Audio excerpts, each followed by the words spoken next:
Stuka Joe here. Welcome everybody. Good night. It is Friday night, and this is a live stream. This is a back to the box live stream. Now, a lot of people do unboxings, but nobody shows when they put the game back into the box. And that's what we're going to do with this game.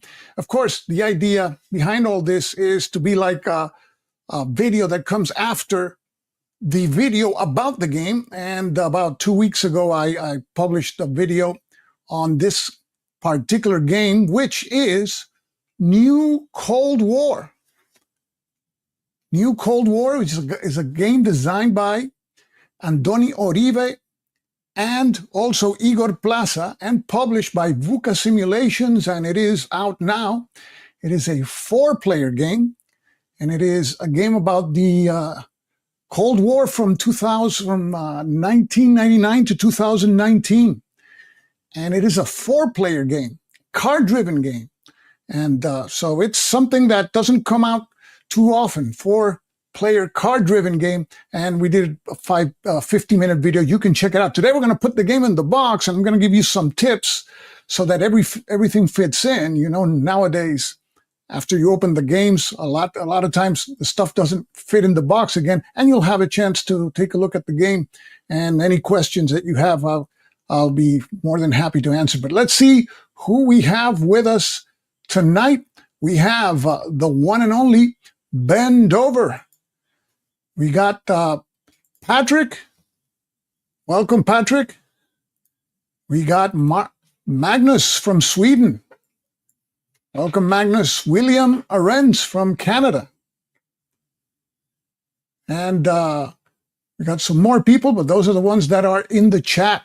So let's take a look at the table. What we have on the table, we have the game, and this is the footprint of the game. It's a standard map, 22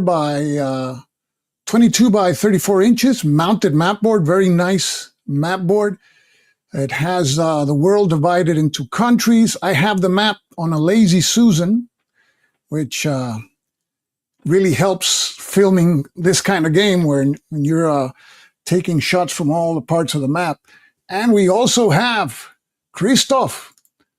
Welcome, Christoph. And Christoph, you're in Belgium, so we have an international cast of viewers today.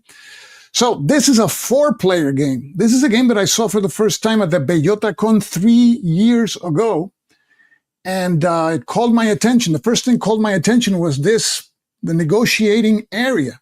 The players place their cards in these dotted spaces, and then they, all at once, orient the cards into the different spaces for events or ops. So that's something really cool. It's a 4-player game to determine who goes first. But we will be picking up the game. But this is a game that is very nicely produced. People try to compare it with Twilight Struggle, but I think the only comparison is that it's about a Cold War, but this is very different. These are control markers, those that you see there. In Twilight Struggle, you have influence markers, and they're numerical and they change. So here we see, for example, the situation in Southeast Asia. So these are very nicely done. These are wood markers, and they have stickers like already pasted to them. You don't have to sticker anything. So I don't know how they do it in China, but they do it. These are very nice. Imagine trying to put stickers on these things because they're pretty small, but they're really nice to handle because they're very thick. And you have here the Chinese, the EU, Russia, and the United States. So what I will be doing is I will be placing these markers in a tray that I have here to the side. And you see the tray over here. This is the tray that I use to, and whenever I'm going to film a video, I place all the markers here. And from that tray, I'll be placing these markers, because these are wooden markers, into a game tray. And tonight, DVG is going to beat GMT. You're going to see why. We're going to use a DVG tray, and it works wonderful with this game.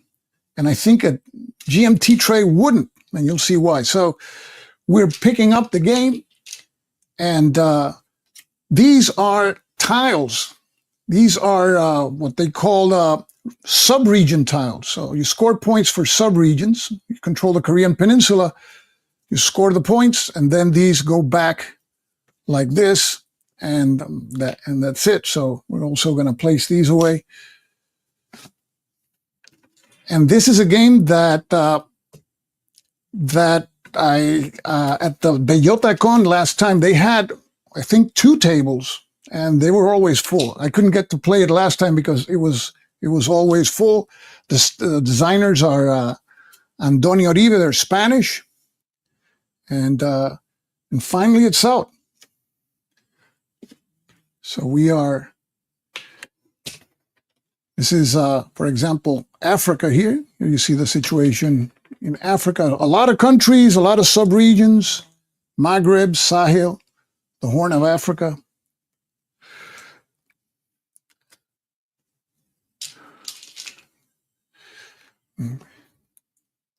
So, very nice production. Buka always has very nice quality, physical quality. And this is obviously also a card-driven game. We're going to see the cards.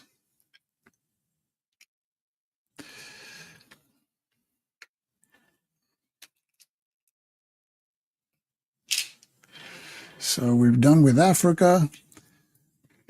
This is Asia. You see some of the countries. These are regional powers, India and Japan here. There's only 5 in the game. And you score 3 points for each of those. So these are like the more important ones. Southeast Asia. And here you have the victory point track at the beginning of the game. Each of the powers starts with 20 victory points. So you just go around the board. Here you have the turn record track. The turn marker is even a wooden marker also, nicely done. We got Mark Gold and Michael Mellon.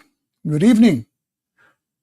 So this is something, it's Friday night, you know? Friday night is, if you check the YouTube tips, they always say for wargaming, don't do Friday night because everybody's out, but we're doing it Friday night. It's a back-in-the-box video, so you can see again.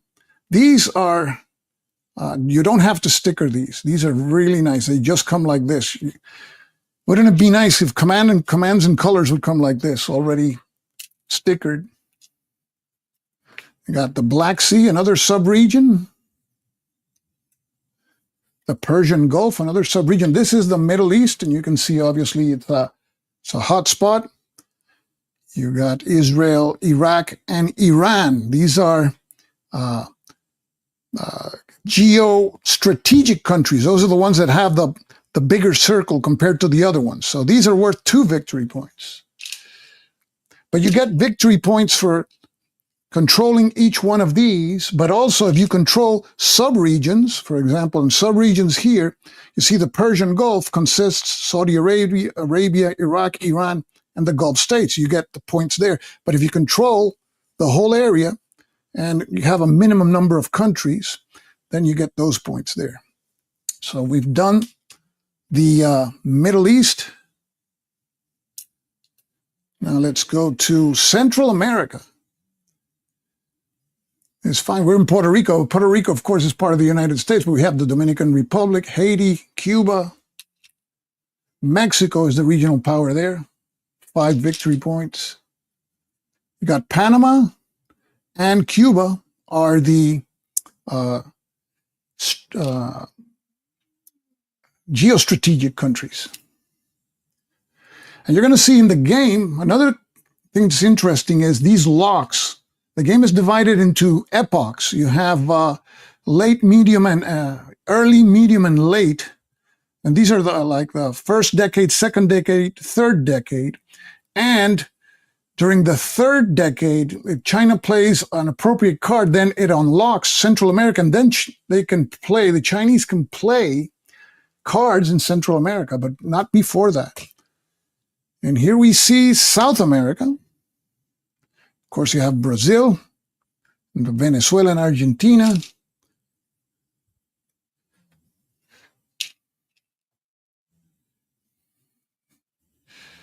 Okay. Andean Community, that's a subregion, and the Southern Cone. The EU and China begin with these locks. So this game covers from 1989 to 2019. Then we have this track here. This is the prestige track. The prestige track, the higher you are on the prestige track, you get more victory points, you get more actions, more benefits. At the beginning, the United States is ahead. And this is where you keep track of prestige points. And these are influenced, prestige points, by the media track. And the media track will influence the prestige track. So you got to take care of both. So we have Africa, and I think, let's see, we have here, I think we're done. Now we got some more. Okay, let me just do this. I think we're done, so we can hold the map.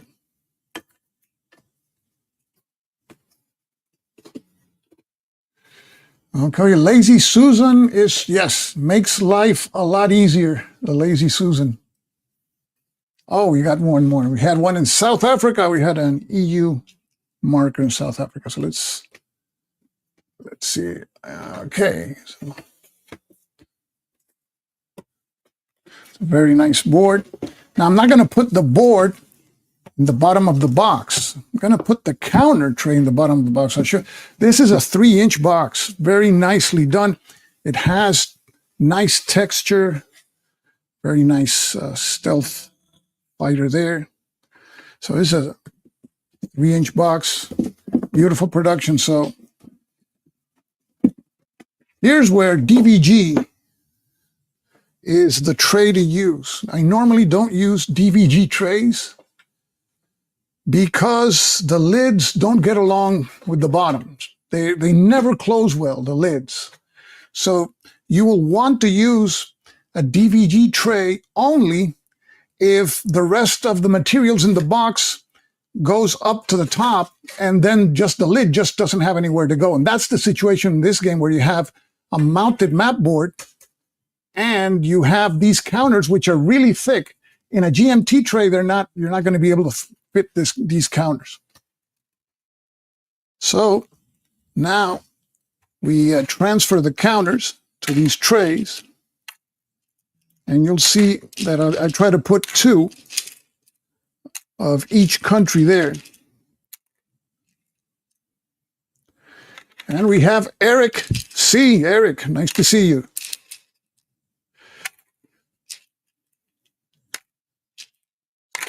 We put in the Chinese control markers.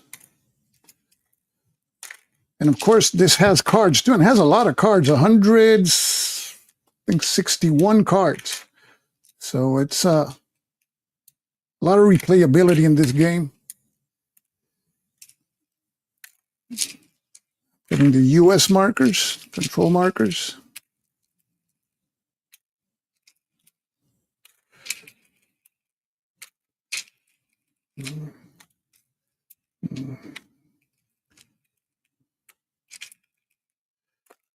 And the idea, obviously, of picking up the game in a coherent fashion is that when you want to play the game again, you don't waste a lot of time on setting up the game.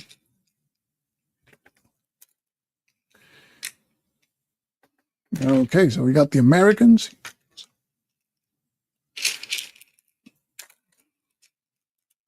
Yes, we have Eric. And let's see here. This is the EU.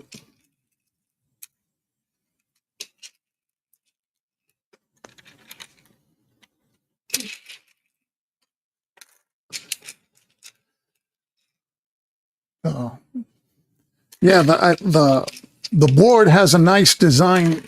Everybody sits comfortably on the table. The cards in the center. It has a nice dynamic. Everybody plays a card like in Secret. Then you rotate it, and then you discover who goes when, and it's. And then the victory conditions are pretty cool because you can win on victory points at the end of the game, or you're going to see there's some objective cards.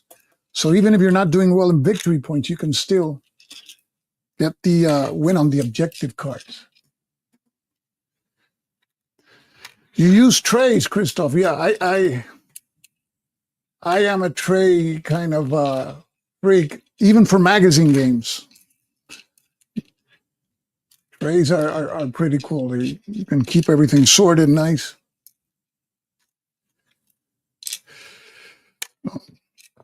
Trays are the way to go if you can. Okay, so now we're placing the Russians, and you can see it's two pockets, and you can see these are deep pockets. In a GMT tray, they're not going to fit in 2 pockets, and that's going to be the problem.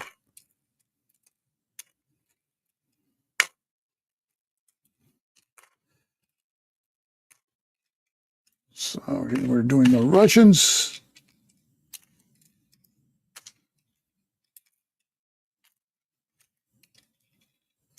And now these are the stability markers, these little ones here. Okay.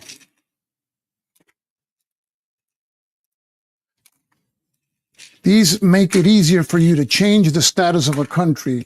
It's like the groundwork, laying the groundwork in a country so you can change it to your control or make the opponent lose control. And I like the size of the stability markers because you just put them on top of a control counter, and you can see the control counter and the stability marker at the same time. It's nice. It's well thought, because that's a problem you have with counters sometimes, that you can't fit them all. Okay, so we're done putting I think these go in a bag. Whoops. Got to pull these out. Okay, let me place the other markers. These go in a baggie. In the bag, you're going to place the tiles and the cards because these don't fit here. Okay. You have these counters. The game includes counters to some events, have long-lasting effects. And you place a counter on the board. The board has a space for that.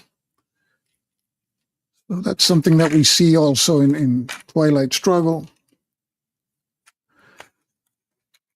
And also, the players can veto some of the actions. So you have 3 vetoes. Oops, to the floor. There we go. Sorry about that. There's veto markers. And these veto markers, you can prevent through the United Nations the effects of some of the actions, but you only have 3 per turn. So the turns are pretty involved. You have numerous rounds. So keep track of the vetoes in your player aid card. You're going to see those because those are mounted too. The heavy cardstock player aid cards that I think VUCA already, it's almost like standard in VUCA's games. Place in the lock markers for the EU and China here. You have other informational markers.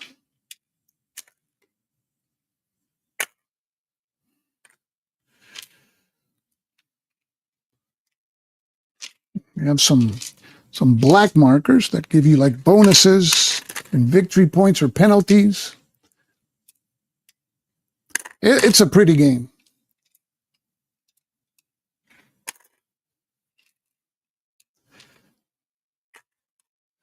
Okay. Turn marker.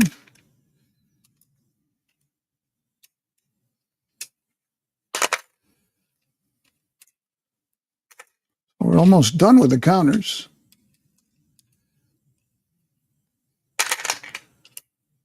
No dice in this game. It's all the luck of the draw is in the cards. See, we managed to fit it all in 3/4 of the pockets. So maybe with a GMT tray you can spread it out. And we have to get the lid. Okay. Whoops, almost falls, but it didn't fall. Here we go. We have here, that is an informational marker. Put the lid here. Now we're going to place it here at the bottom of the box. Notice the lid doesn't snap on too tight, but that won't matter. I want to try to snap it a little bit tight here because there's going to be so much stuff on it. There you go. That's one thing with DVG trays. They don't snap as you would like. And now we place the board on top of the lid. We still have ways to go here. We have the rule book. The rule book is pretty thick. It's 48 pages. Only 24 rules, but you have rules for players that, 2 or 3 players in solitaire. You're playing Guadalajara. Is that the MMP Guadalajara? That's a really nice standard combat series. Guadalajara, I love that one.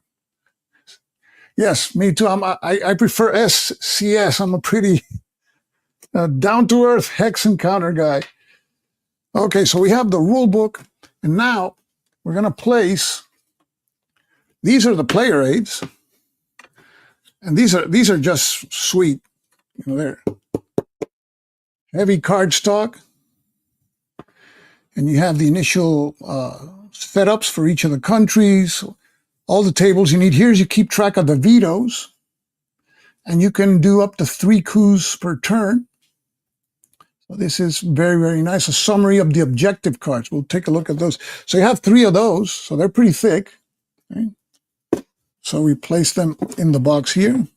So we still have a little bit more to go. And that's, oops, now I see I left one of these. So that happens to everybody, right? So to dig everything up again and place that little marker. And goes here. Okay.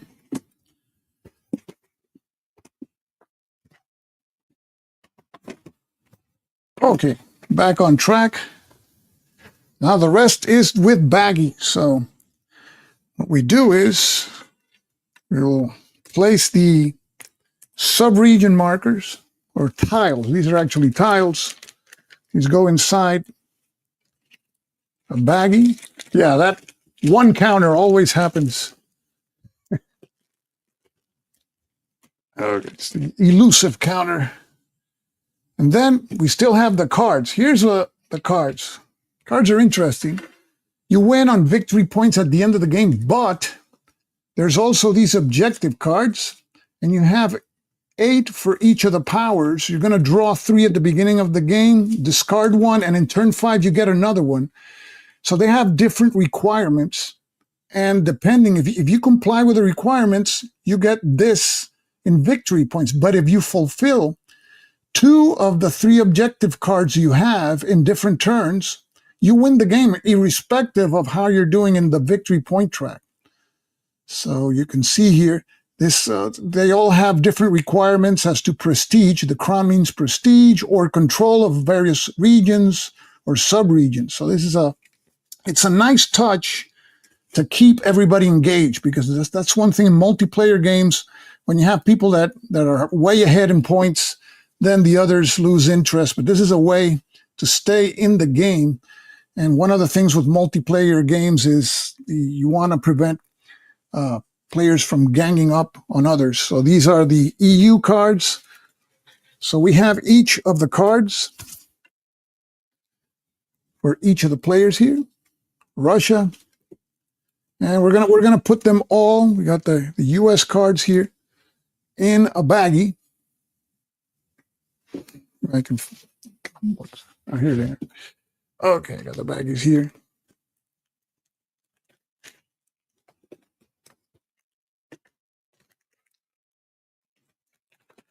Okay. That goes in the box over there. Then you have the cards. They're from different epochs. You have the first decade, and you have events. And this game hits home because they're very recent, and we remember all these events, many of them. We have Francisco Javier from Spain. He's still up, Francisco. So you got the Barcelona Olympics, and the color coding. You have you can play them for the event, for the ops, and there's some cards that have like a black background. These are negative cards. This is a neutral card, but the event is negative for the player here that the text talks about. Whoever controls Congo, it's gonna. And there's, for example, this is a crisis card for China. It has negative events for China. So some of these cards are going to be inevitable, the events. So you have a ton of cards for, this is just the first decade. Yes, when you know that card, Francisco Javier, you went to Barcelona, I bet, for the Olympics. From Malaga to Barcelona.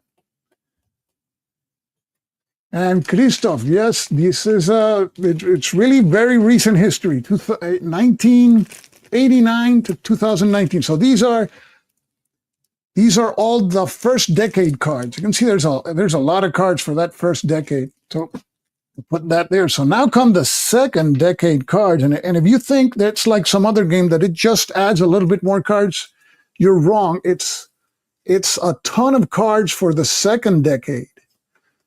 You have them there. You see Uyghur conflict, Afghanistan, Iraq wars, Chavez, populist governments, all kinds. Let's see if there's Russia has a Rose Revolution, Orange Revolution, the Beijing Olympic Games. Those were like yesterday. Tibetan conflict. The 2008 financial crisis. I remember that when my retirement went down. Terrorism in Europe.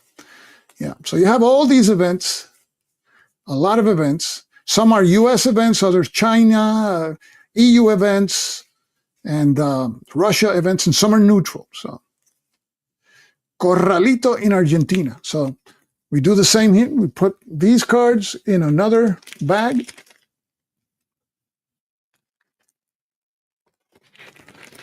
There you go.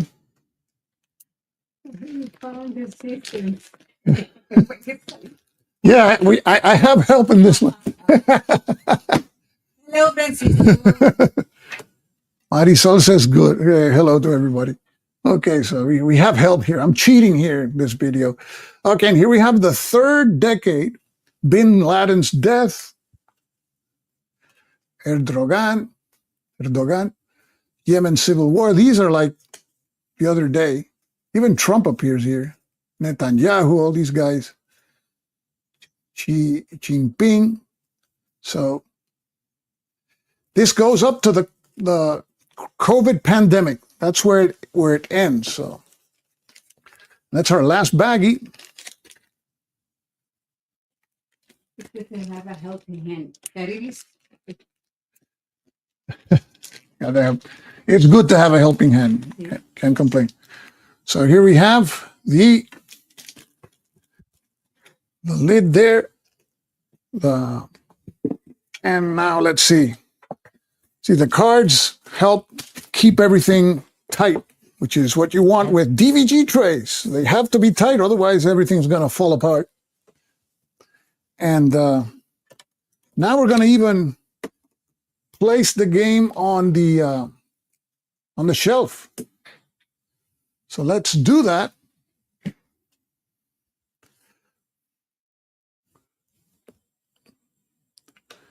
Okay, so now we got the game all set, and we're going to take it to the shelf. Oops, we got the camera falling. Now it's got it here. Okay.